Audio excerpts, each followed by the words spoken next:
Taesa caindo 3%, ficando abaixo dos R$ 35. Hoje eu vou comentar um pouco sobre esse case e o que eu venho fazendo com as minhas ações, como que eu tô aqui já me armando as compras.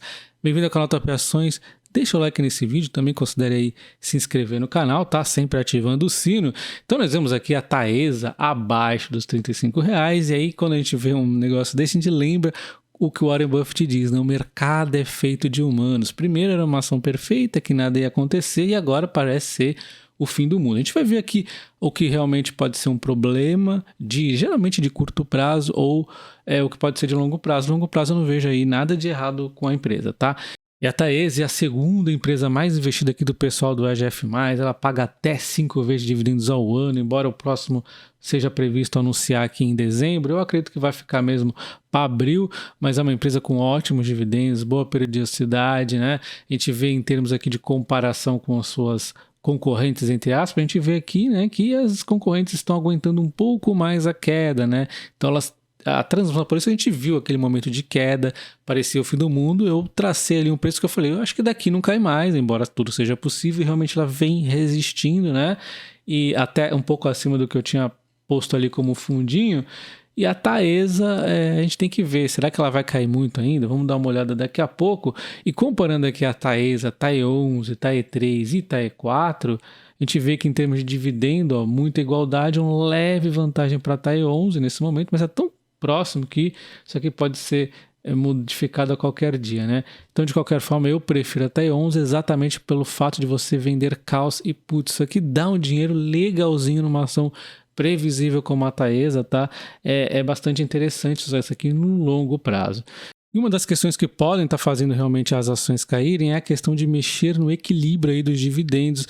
Ela é uma empresa que paga muitos dividendos, sempre um reloginho, e agora tem essa ameaça dela buscar o equilíbrio entre dividendos, investimentos e alavancagem. Essa narrativa aqui ajuda as ações a apanhar, né? Porque afinal ela não estava barata, né? Estava até um pouco esticada, e é normal a realização, já que o mercado não tem mais tanta previsibilidade de dividendos muito gordos aqui, e aí vale a gente entender que a empresa precisava fazer isso e era previsível que ela fizesse isso. Ela vinha já no momento aí de investimentos, que já estava aumentando sua alavancagem, que aliás deu até uma reduzidinha aqui em termos de capacidade de pagamento, que o EBITDA, né, foi crescendo com as novas entregas, mas ela não pode entregar projetos infinitamente, ela tem aí que realmente continuar investindo, então não tem milagre, ela tem que diminuir um pouco os dividendos, né? Tem que dar uma equilibradinha aí.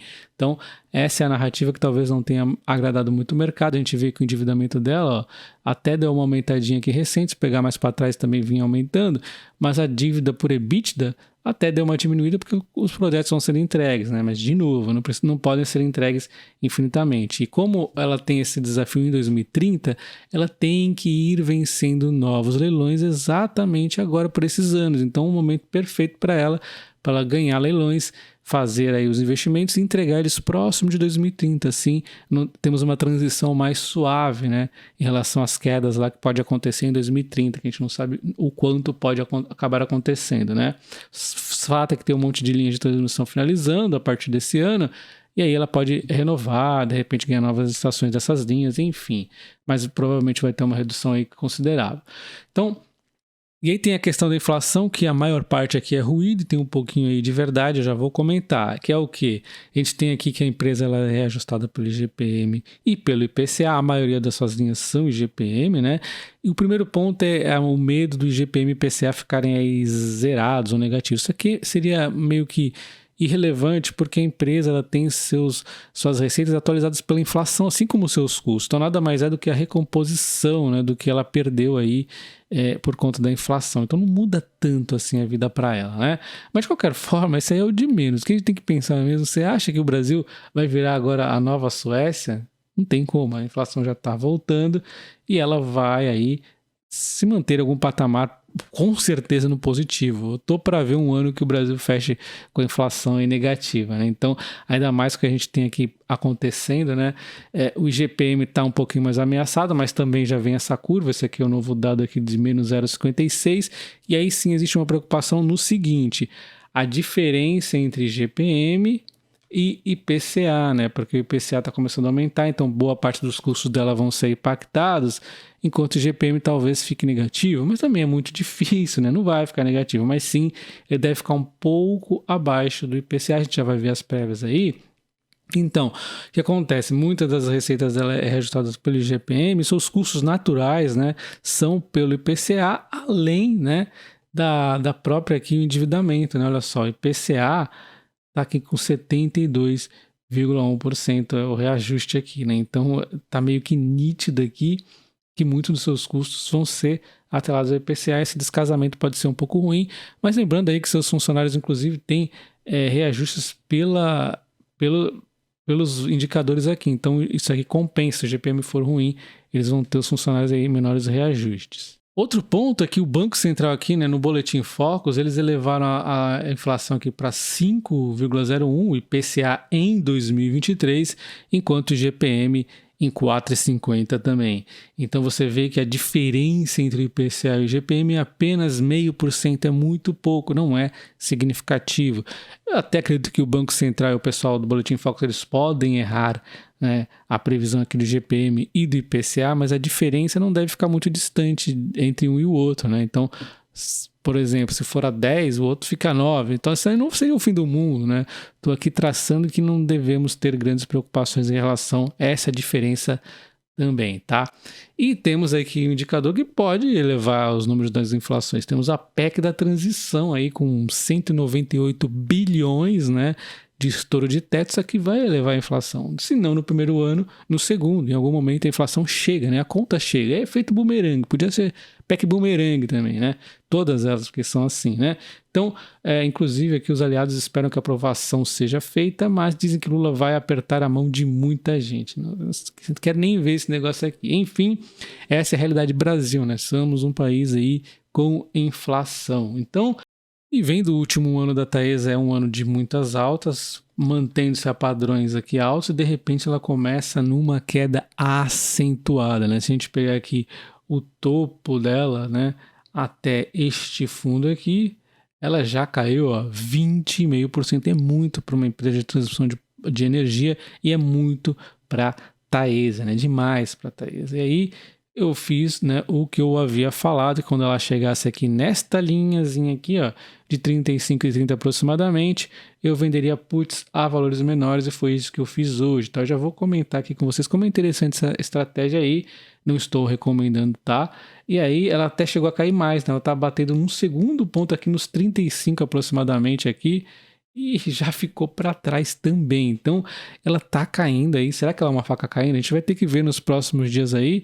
Mas o fato é que ela já perdeu, assim, em termos de gráfico, ela perdeu o Fibonacci de 36 e 30 e poucos, perdeu aqui o suportezinho de 35,30, perdeu aqui um secundáriozinho que era mais fraquinho de 35. Então a Taesa tem um próximo ponto aqui aos 34, né? Aí já começa a chegar próximo aqui das minhas puts, que eu já vou mostrar para vocês. Nós temos aqui um outro mais aí interessante de 32,05 aproximadamente. E aí é quando eu novamente vou vender uma nova leva de puts mais abaixo aqui, tá? E assim, aí talvez até esteja mais realmente comprometido a estar comprando a Taesa, né? Aqui é o start inicial que eu vou dar. Estou comentando aqui as minhas opções de venda, né? As puts que eu vendi foram essas aqui, com esses determinados strikes. O que é uma opção de venda? É um compromisso de eu estar comprando as ações caso elas fiquem abaixo desses valores aqui, conhecidos como strike. Então, é como se alguém estivesse comprando essas puts que eu vendi, estivesse comprando seguro. A pessoa está com medo que a Taesa vá, não sei, a 31, 32, ela compra isso aqui como um seguro, né? E ela paga um prêmio para mim. Então aqui estão os prêmios que eu ganhei. Inclusive, se você for ver agora, já vai estar um pouco maior, tá? Aqui deu um bug, né? Mas esses prêmios aqui, ó, já tinha mudado no print que eu tirei, já estava 20, né? Eu vendi a 18, deve estar um pouco mais agora, porque a ação caiu um pouco mais, como nós vimos, né? Isso aqui era uma call que eu tinha vendido lá no próximo do topo dela e já ganhei, ó, não vale mais nada, praticamente pós isso aqui, porque a ação não vai chegar a esses preços altíssimos aqui da strike. Então, em relação a essas puts aqui que eu vendi, o prêmio, contando aqui como a ação tivesse a R$35, tá? O prêmio, então, foi de 1% nesse compromisso de comprar a Taesa a 33,65, 1,35 no compromisso de comprar a 34,15, tudo em janeiro. E esse outro aqui, um compromisso de comprar 33,83 já em dezembro. Então, olha só, esses yields aqui, caso a ação não fique abaixo desses strikes aqui nesses vencimentos, eu simplesmente vou colher esses yields para mim, tá? E pronto, fim de história, pago IR e já era. E se elas ficarem abaixo, eu vou comprar as ações a esses valores aqui. Se a gente diminuir aqui o preço do strike, eu estaria comprando então a Taesa a 33,30, 33,68, 33,65 respectivamente. Então são 300 ações aqui que eu me comprometi a comprar da Taesa, e caso ela caia mais, eu vendo aí mais à frente, tá? E a título de exemplo, né, com esses prêmios aqui, como eu já ganho no mesmo dia esses prêmios, eu comprei então 3 ações da Taesa, para exemplificar mesmo para vocês, de graça, né? Porque os prêmios aqui, ó, praticamente cobriram o custo aqui de eu estar comprando essas 3 ações. Então isso aqui mostra, né, que eu posso usar o dinheiro simplesmente para deixar ali ou já comprar até no mesmo dia, como exemplo aqui que eu usei, para diminuir o tempo aí, né, do meu objetivo aqui de caminhar rumo à aposentadoria, né? Sobre a questão dos dividendos, preço teto e preço justo aí da empresa, eu vou deixar um card aqui em cima e também o link na descrição do vídeo para você conferir o vídeo que eu falei mais sobre essa questão dos dividendos para 2023 da empresa, inclusive, tá? Quando a gente olha a minha carteira, a dinâmica sempre é a seguinte, né? A gente vê aqui a Transição Paulista com o maior peso de 12,8 e a Taesa o segundo. Ela vai caindo, ela vai perdendo espaço, né? A Engie já está até encostando nela. E o que acontece quando uma empresa vai perdendo muito espaço na carteira e ainda tem boas perspectivas futuras? Vai chegar uma hora que eu vou começar a comprar. Você já viu no 33, já tem ali as ordenzinhas e ela volta a aumentar. Então é maravilhoso que suba, senão ela vai ficar travada aqui, né? O percentual dela, por mais que ela subisse, não subia tanto quanto, por exemplo, os apoios que eu ia fazer na Transmissão Paulista, né? Por mais que eu tenha subido meu PM de lá atrás da Transmissão Paulista, aos pouquinhos eu fui comprando, aos 23, 22 e pouquinho, e aí, ó, 12,8 ela já tem, né?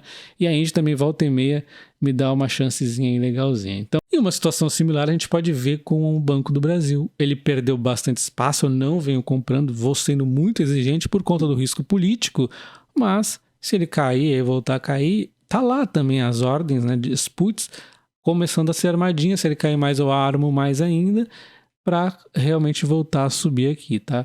Então, essa aqui é a realidade da minha carteira. Mas deixa nos comentários, você já vem comprando a Taesa, tá segurando? A que preço você vai comprar a Taesa? Um abraço e até o próximo. Valeu!